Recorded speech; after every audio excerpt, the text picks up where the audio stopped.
Hello, আসসালামু আলাইকুম guys. আশা করি আপনারা সবাই ভালো আছেন, আমিও ভালো আছি। আবারও আপনাদের মাঝে চলে আসছে আনকমন ব্লগ থেকে আমি মুসাফির।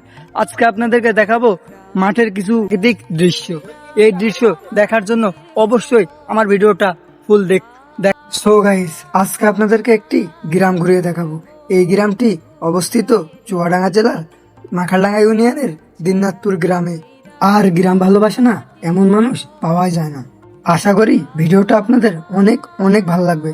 আর যদি ভালো লেগে থাকে অবশ্যই লাইক করবেন, কমেন্ট করবেন, বেশি বেশি শেয়ার করে মানুষকে দেখার সুযোগ করে দিবেন। তো আর দেরি না করে চলে যাচ্ছি মূল ভিডিওয়। চলে যাচ্ছি গ্রামের ভিতর দিয়ে মাঠের উদ্দেশ্যে। মাঠের ভিতরে এসে দেখছি যে যার মতো চাষবাস নিয়েই ব্যস্ত। কেউ ঘাস কাটছে, কেউ ধান টানছে, কেউ আবার সিমের লতা ঘোরাচ্ছে, কেউ কেউ আবার বাংলার ঐতিহ্য ফসল ধান বাঁধছে। আমিও আবার ওদের সাথে ধান বাঁধার চেষ্টা শুরু করে দিয়েছি। গ্রামগঞ্জে না আসলে প্রকৃতির ভালোবাসা পাওয়া যায় না। সো গাইজ, আপনারা গ্রাম অঞ্চলে এসে ঘুরে যাবেন। আজকের ভিডিও এই পর্যন্তই। আবারও কোনো নতুন ভিডিও নিয়ে চলে আসবো আপনাদের কাছে। খুদা হাফেজ।